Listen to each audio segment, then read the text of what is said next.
oftentimes people think that babies are really just there. They sleep and they eat, but if you look at what babies are doing, the brain is developing so rapidly. So they learn to focus their vision, reach out, explore.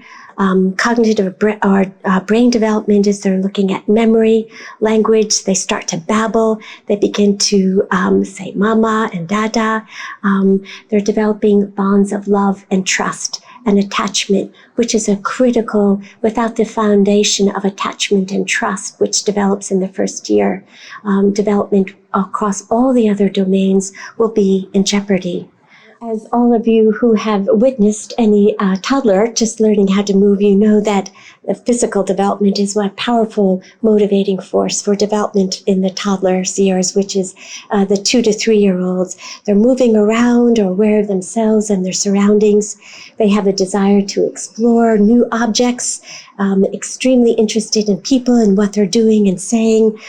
They begin to show greater independence. They want to do it all by themselves. Sometimes this is also looked at as a terrible twos because they're beginning even to show defiant behavior. And those families who have any understanding of child development see this defiant behavior as actually a sign of strength because their personality and their own emotions are beginning to show forth. If we look at the children then from 3 to 5 year olds, they're children in this age, which is also the age that we refer to often as the preschool years, or 3 to 6, depending upon in which culture school age begins to start.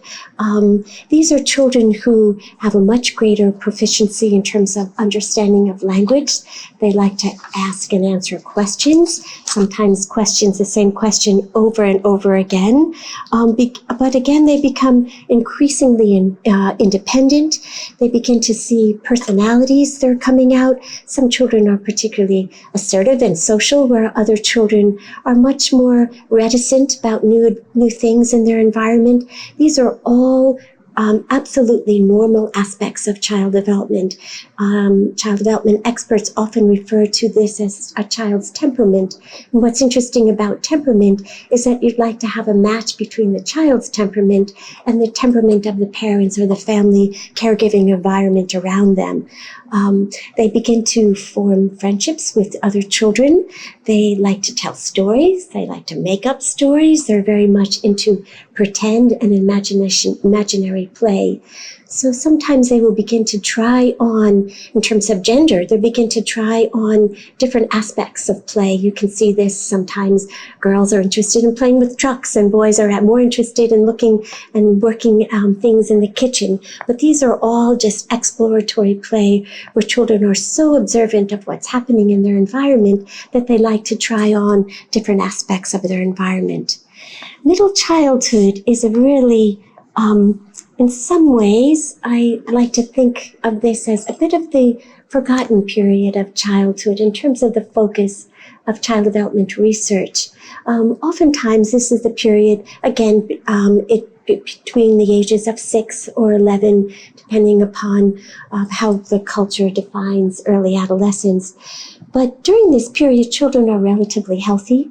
The dramatic developments that we see in early childhood and the dramatic changes we see in adolescence are not as powerful in middle childhood, or just not as obvious as perhaps what I should say.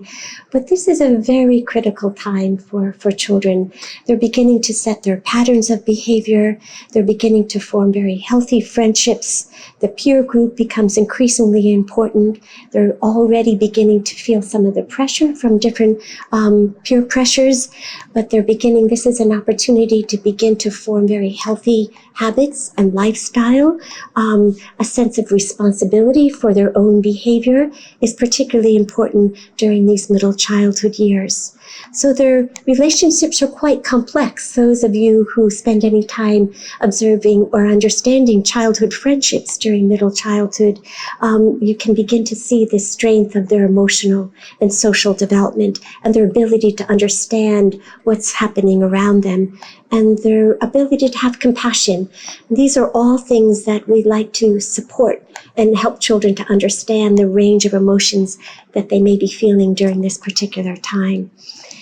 As we approach adolescence, I think those of us in the field of child development see the great changes in all of the domains, cognitive domains, language domain, social and emotional. And again, the focus has been on physical development because of all of the changes that occur with puberty during this particular time, and the development of depending again on which culture you're in, some of the friendships and romantic relationships begin to develop both in early adolescence, but certainly as we look at later adolescence. And in many cultures, it's in later adolescence that people begin to set and choose their partners for marriage.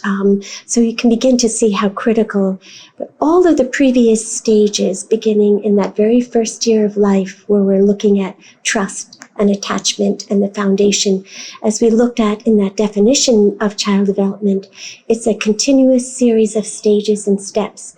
And the success and the little successes and accomplishments and the sense of ego and satisfaction and appreciation for individuality and differences that children receive, not only from their family, but from the wider environment, all begins to unfold by the time you reach later adolescence, to see a strong and confident individual that's excited about their lives, excited about their opportunities, excited about their skills, with also ability to take risks and get outside of their own particular comfort zone.